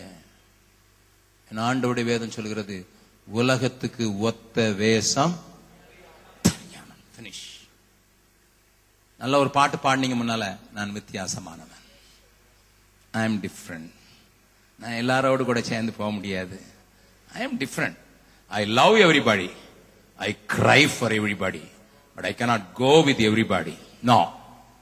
எல்லாருக்கும் அழ முடியும், எல்லாரையும் அரவணைக்க முடியும், எல்லாருக்கும் நான் ஆண்டவருடைய அன்பை காண்பிக்க முடியும். ஆனா எல்லாரோடும் இசைந்து போவதற்கு முடியாது ஐயா, முடியாது முடியாது. ஏனென்றால் நான் பிரித்தெடுக்கப்பட்டவன். இந்த சிந்தனைக்கு நீங்க என்னைக்கு முற்றுப்புள்ளி வைக்கிறீங்களோ அன்னைக்கு தேவன் உங்கள் வாழ்க்கையில ஏற்படுகிற பலவீனப்படுத்துகிற காரியங்கள் வந்து உங்களுக்கு வெற்றி தர முடியாது. ஆனா ஒன்று சொல்வார், நான் சொல்லுங்க, அவன் என்னதான் குறிவைத்தாலும், எந்த நோக்கத்துலதான் குறிவைத்தாலும் ஆண்டவர் என்னை தூக்கி பிடித்து அவனுடைய கண்களுக்கு தப்புவிப்பார் என்பது சொல்லுங்க. மாத்திரம் கரங்களை தட்டி ஆண்டவரை மயம்படுத்தலாமா? எதிரி எத்தனைதான் குறி வச்சாலும் தப்பி போகும் வழியை என் தேவன் உண்டாக்குவார். சின்ன வயசுல 1ஆம் வகுப்பு படிக்கும் போது படிச்ச ஒரு கதை ஞாபகம் வருது. ஒரு மரத்துல ஒரு புறா உட்கார்ந்து இருந்தது. கீழே நதி ஓடிக்கிட்டு இருக்குது. அதுல ஒரு சின்ன எறும்பு தத்தளிச்சுக்கிட்டே இருக்குது. அப்ப அந்த புறாவுக்கு இந்த எறும்புக்கு எப்படியாவது உதவி செய்யணும்னு ஆசை வந்ததுனால ஒரு இலைய பறிச்சு அந்த எறும்பு இருக்கிற இடத்துல போட்டோடனே எறும்பு இலை மேல ஏறி உட்கார்ந்து கரைக்கு வந்துட்டு. இப்ப எறும்புக்கு ரொம்ப ஆசை. என்ன ஆசை தெரியுமா? என்னைய காப்பாத்தின இந்த புறாவுக்கு நான் உதவி செய்யணுமே. என் உயிரையே காப்பாத்திடுச்சு. தண்ணியில போயிருக்கணும், அடிச்சுட்டு போன தண்ணியில போய் என் உயிரே போற நேரத்துல ஒரு சின்ன உதவி செய்து என்னுடைய உயிரை காப்பாத்தின இந்த புறாவுக்கு ஒரு உதவி செய்யணும்னு சொல்லிட்டு அது வெளியே வந்து பார்த்துக்கிட்டு இருக்கும்போது ஒரு வேடன் கரெக்டா புறாவுக்கு குருவி வச்சுக்கிட்டு இருந்தான். இந்த எருமை என்ன செஞ்சது தெரியுமா? நேர போய் காலை கடிச்சு விட்டுச்சு. காலை கடிச்ச உடனே ஆரோ எந்த பக்கமா போயிடுச்சு. புறாவும் தப்பிட்டு வேடன் கீழே சொரிஞ்சு கொண்டே இருந்தான். ஆண்டவர் ஒரு சின்ன சின்ன சின்ன எறும்பு கொண்டோம் அவனுடைய எல்லா எண்ணங்களையும் தகர்ப்பதற்கு வல்லவராயிருக்கிறார். 1ஆவது வகுப்புல தான் படிச்சேன், இன்னும் ஞாபகம் இருக்குது. ஆனா முதல் பகுதியை நான் படிக்கும் போதெல்லாம் இன்னைக்கும் அழுகிறேன். அந்த படத்தை எப்பமாவது 1ஆம் புஸ்தகத்தை பார்க்கும்போது அந்த படம் போட்டிருக்க படம் பார்த்து கதை சொல்லு பார்த்துட்டேன்னா உடனே அழுகிறேன். என்னன்னா நான் வாழ்வுக்கு தப்பித்துக்கிட்டு இருக்கும்போது இலைய பறிச்சு போடல, குமாரனையே அனுப்பி தந்தனே காப்பாற்றி நீர் ஆண்டவர். குமாரனையே அனுப்பி தந்தி நீ காப்பாத்தினீங்களே, அவர் மட்டும் வராம இருந்திருந்தாருனா, பிதாவே அவர் மட்டும் வராம இருந்திருந்தாருனா நான் தண்ணியோட போயிருப்பேன். அதுக்காகவாவது நீங்க செய்த நன்மைக்கு நான் ஏதாவது செய்யணும். எறும்பே யோசிச்சு, நான் பக்கத்துல கை சொல்லுங்க, எறும்பே அப்படி யோசிச்சதுன்னா அதுக்கு எவ்வளவு பெரிய தலை, அதுக்கு எவ்வளவு பெரிய தலை, குட்டிக்கான் குட்டிக்கான் குட்டிக்கான் குட்டிக்கான், அதுக்குள்ள எவ்வளவு மூளை இருக்கும்? I don't know. I haven't seen the brain of an ant. No, சின்ன இருக்கும். அந்த மூளையிலேயே அந்த ஞானம் வரும்னா இந்த மூளையில எவ்வளவு ஞானம் வந்திருக்கணும்? என்னை காப்பாற்றின தெய்வனுக்கு எதையாயிலும் செய்துதான் ஆக வேண்டும் என்கிற அந்த துடிப்பு இன்னைக்கும் அந்த 1ஆப்பு கதை படிச்சாலும் வருதுயா. அந்த 1ஆப்பு கதை படிச்சாலும் வருது. தம்பி, அவன் எத்தனை தான் குறி வச்சாலும் சரி, வஞ்சகமா குறி வச்சாலும் சரி, முள்ளா மாறி போவதற்கான காரியத்தை செய்தாலும் சரி, அந்த எதிரியின் கண்களுக்கு என்னை தப்பு வைக்கிறதற்கு அவருடைய கிருபை போதுமானதா இருக்கிறது. அவருடைய கிருபை போதுமானதா இருக்கிறது. அவருடைய கிருபை போதுமானதா இருக்கிறது. இன்னொரு காரியத்தையும் காண்பித்து முடிக்கிறேன். திருப்பிக் கொள்ளுங்கள் யோசுவாவின் புஸ்தகம் 20வது அதிகாரம் 20th chapter.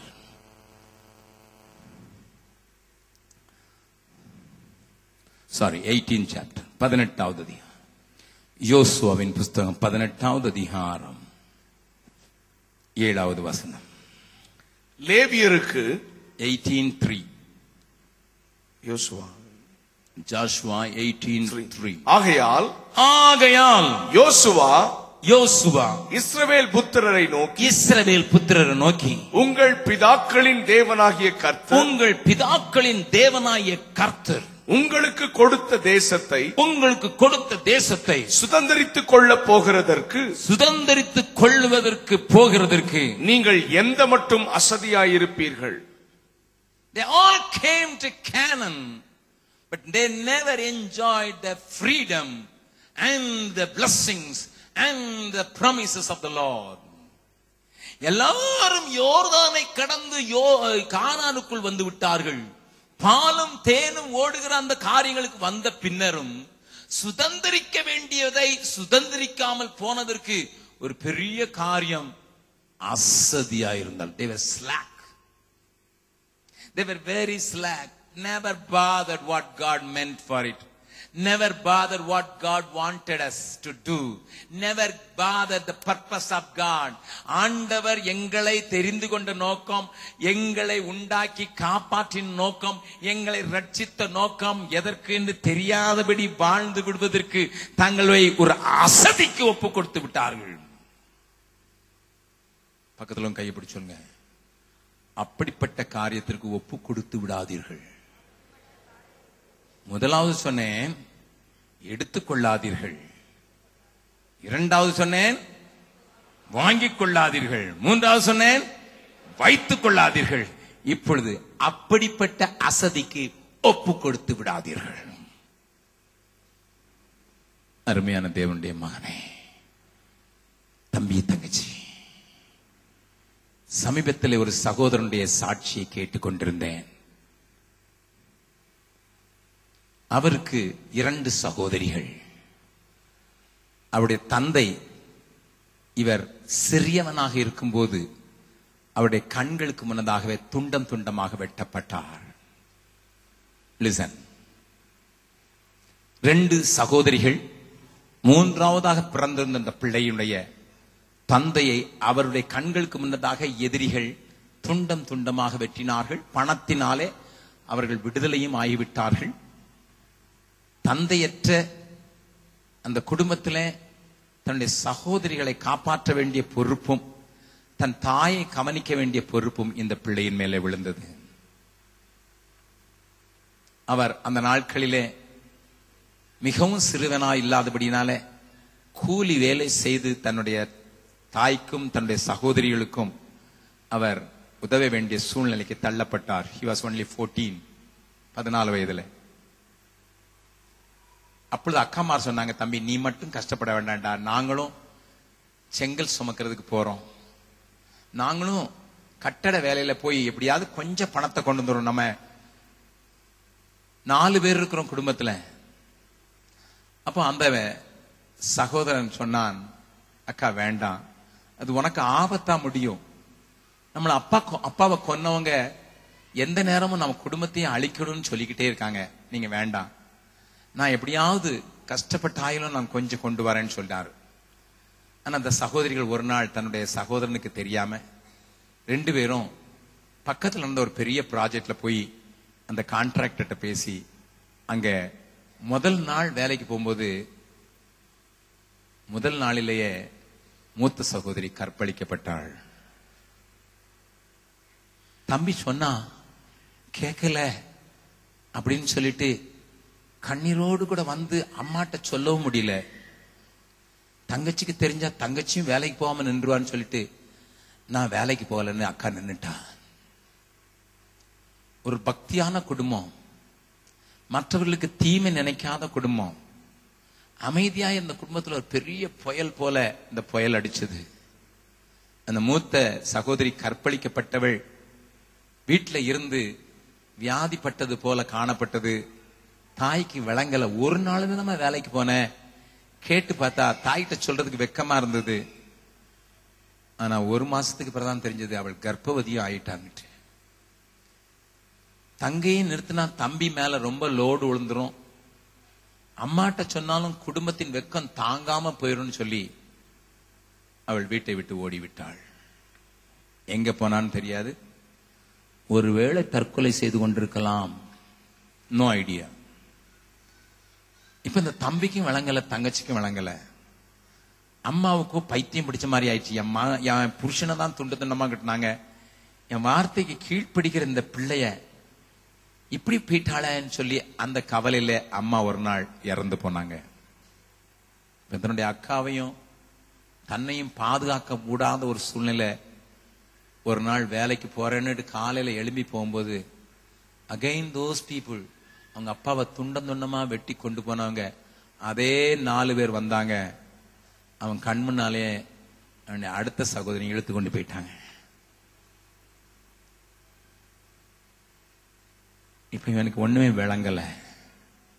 Why it happens in my life? அப்பாவை தான் கொன்னாங்க, அம்மா அதிர்ச்சி தாங்காம செத்து போனாங்க, அக்கா எங்க போனான்னு தெரியாது.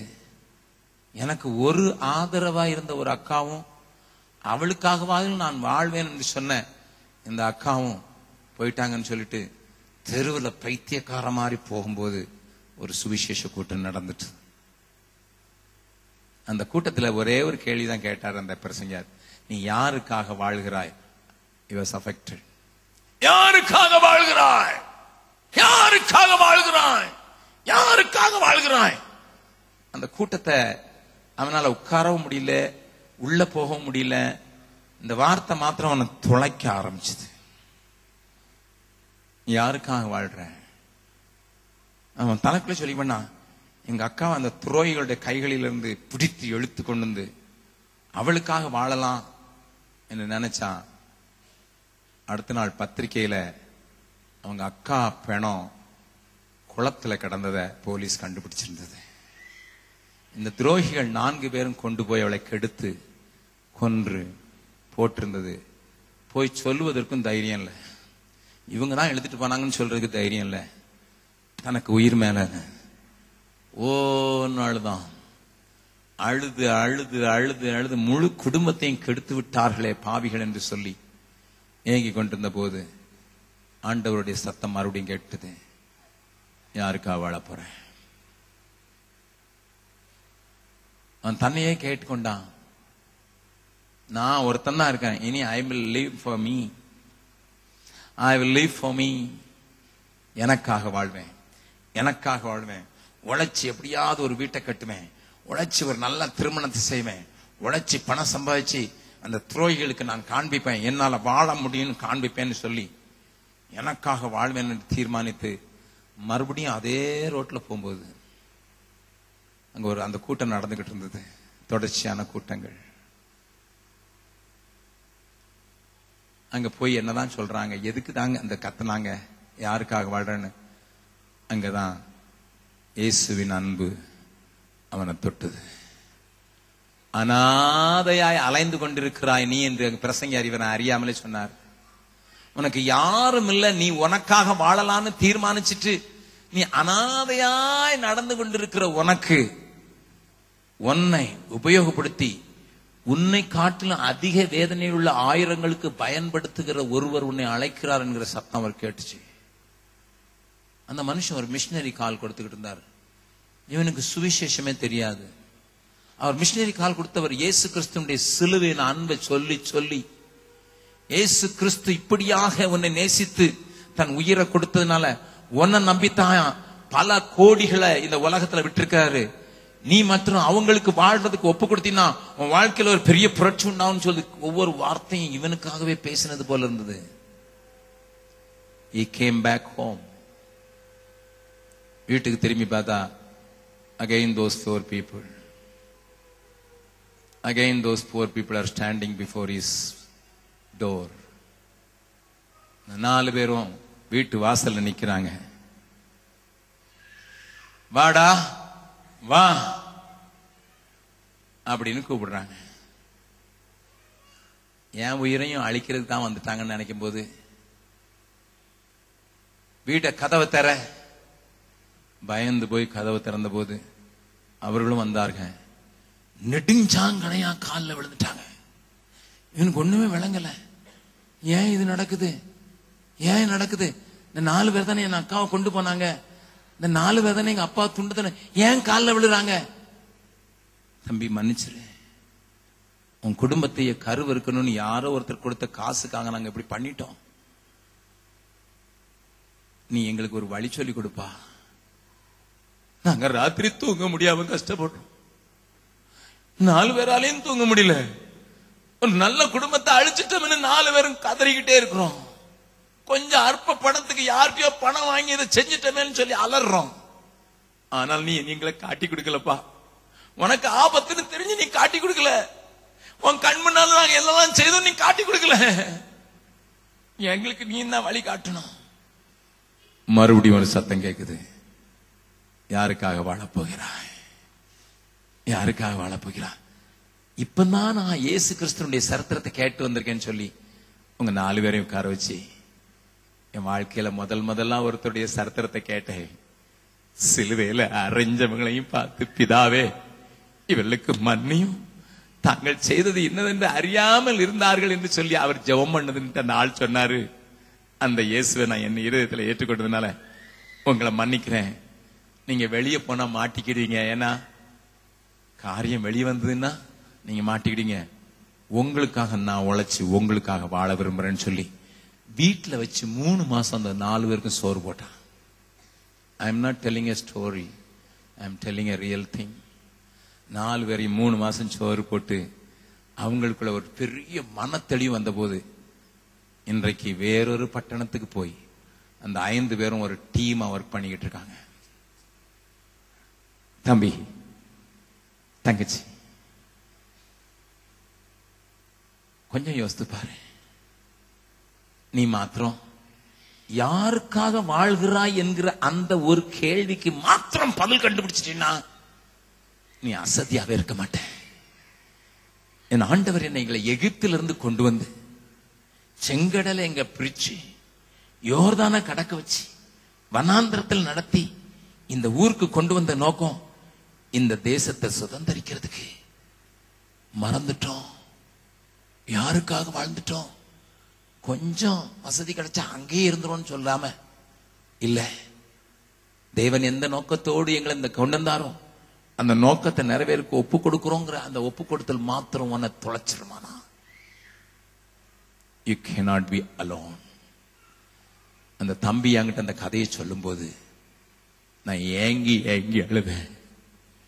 என்ன அந்த இடத்துல வச்சு பார்த்தேன், என்னையால அப்படி மன்னிக்க முடியுமான்னு யோசித்தேன்.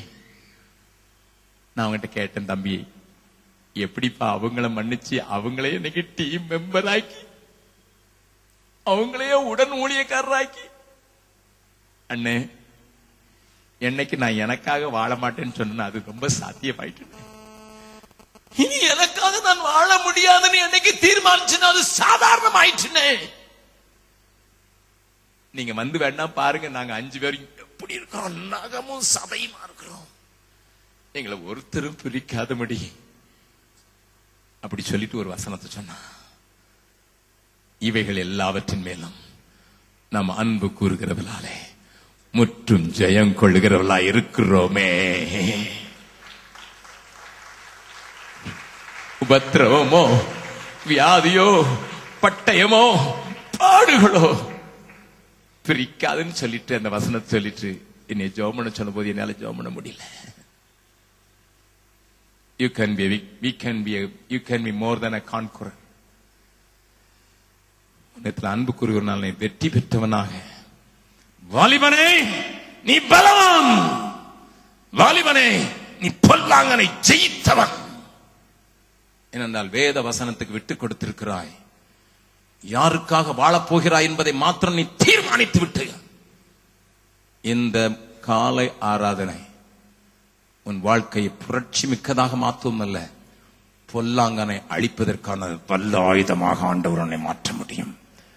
எல்லாரும் கண்களை மூடலாம். தேவனோடு கூட பேசி இருக்கிறார். எல்லாருடைய கண்களும் மூடி இருக்க வேண்டும். யாரும் இந்த நேரத்தில் கண்களை திறக்க வேண்டும்.